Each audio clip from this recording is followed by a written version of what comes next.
క్షత్రియులకు యుద్ధము చేయుట ధర్మమైనను తాను అనవసర హింసకు కారణమవుతూ యుద్ధము చేయవలెనా లేక యుద్ధమును త్యజించి భిక్షాటనతో జీవించవలెనా అనేది అర్జునునకు తెలియలేదు.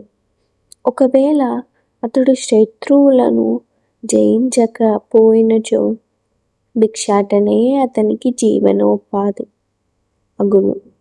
అట్లే యుద్ధములో ఇరుపక్షములలో ఎవరైనను విజయమును సాధింపవచ్చును కనుక విజయము నిశ్చయముగా తమకు లభించగలదని హామీ కూడా లేదు.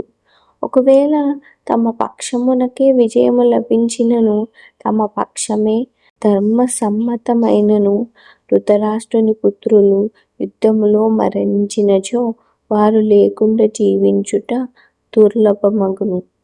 అట్టి పరిస్థితులలో అది వారికి మరొక రకమైన పరాజయమే.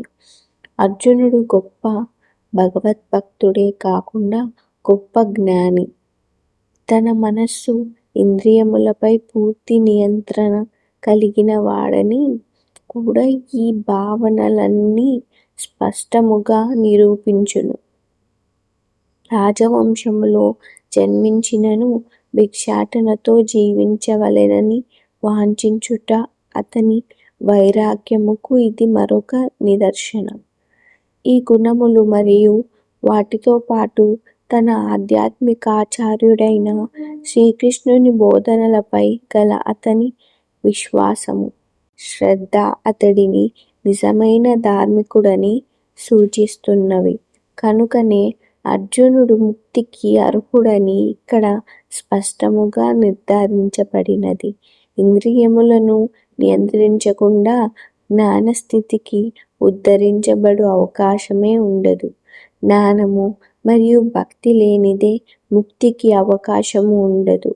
భౌతిక సంబంధములతో తనకు గల ఉత్తమ గుణములతో పాటు అర్జునుడు ఈ పై గుణములన్నిటిలోనూ యోగ్యుడై ఉండెను. ప్రకృతి నియమములననుసరించి భౌతిక కర్మలే ప్రతి ఒక్కరి కలతలకు మూల కారణములు.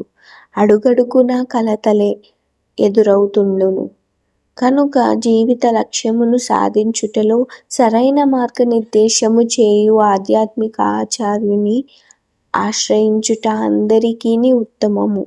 మనము ఆశించని జీవితంలోని కలతల నుండి విముక్తిని సాధించుట కొరకై ఆధ్యాత్మిక ఆచార్యుని ఆశ్రయించవలెనని వేదశాస్త్రములు ఆదేశిస్తున్నవి. ఎవరి ప్రమేయము లేకుండానే రగుల్కొనెడు దావాగ్ని వంటివి అట్టి కలతలు. అదే విధముగా ఈ లోకపు పరిస్థితి ఎట్టిదనగా మనము వాంఛింపకున్నను జీవితంలో కలతలు కొన్ని సహజముగానే అట్లు ఏర్పడుతుండును. దావాగ్నిని ఎవ్వరూ కోరుకొనరు. అయినను అది విజృంభించి మనకు కలతను కలిగించును.